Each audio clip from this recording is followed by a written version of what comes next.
இப்போ நம்ம நாங்குநேரி தொகுதிக்குள்ள புதுசாக ஒரு புலி ஒன்று நடமாடுதுங்க. எந்த கல்யாண வீட்டுக்கு போனாலும் பூனைப்படையோடு தான் அது கல்யாண வீட்டுக்கே வருதுங்க. அது யாருன்னு கேட்டிங்கன்னா, நம்ம ஏழைகளின் ஒருவன் குமார் தேவர். நாங்குநேரி தொகுதியில் போட்டியிட்டு ஜெயித்து சட்டமன்றத்துக்கு போகணும் அப்படின்னு ஆசைப்படுதார்.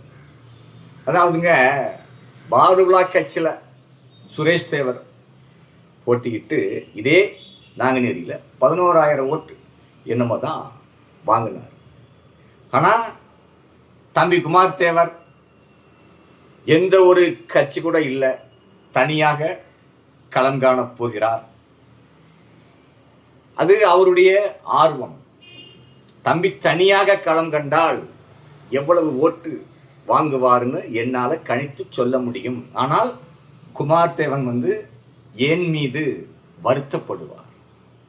ஆனால் இன்னொன்று சொல்கிறேங்க, நீங்கள் பெரிய பெரிய கட்சிகள் எந்த கட்சிக்கு ஓட்டு போட்டு ஜெயிச்சு அந்த வேட்பாளர் செய்வதை விட தம்பி குமார் தேவன் நாங்குநேரியில் ஜெயிச்சார்னா நாங்குநேரி தொகுதி பிரகாசமாக இருக்கும். உண்மை இது. ஆனால் அதை நீங்கள் யாருமே செய்ய மாட்டீங்க. கேலியும் கிண்டலுமாக பேசுவீங்க. அதனால் நான் என்ன சொல்கிறேன், யாரையுமே கணிச்சிட முடியாது. எந்த புத்துல பாம்பு இருக்குன்னு நம்ம பார்க்கவே முடியாது.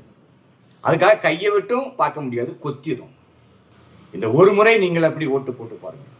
அப்படியாவது நாங்குநேரி தொகுதி வளர்ச்சியான தொகுதியாக வருமா என்று பார்ப்போம். ஏன்னா இன்னொரு சமுதாயத்துக்காரருக்கு ஓட்டு போடணும் அப்படின்னு தயவு செஞ்சு யாரும் ஆசைப்படாதீங்க. கட்சி இருக்கும். இப்போ நீங்கள் அதிமுகவில் இன்னைக்கு நிறைய பேர் இருப்பாங்க, திமுகவில் இருப்பாங்க, காங்கிரஸில் இருப்பாங்க. போட்டதெல்லாம் போதும், ஒன்று 10 ரூபாய்க்கு பிரயோஜனமே கிடையாது.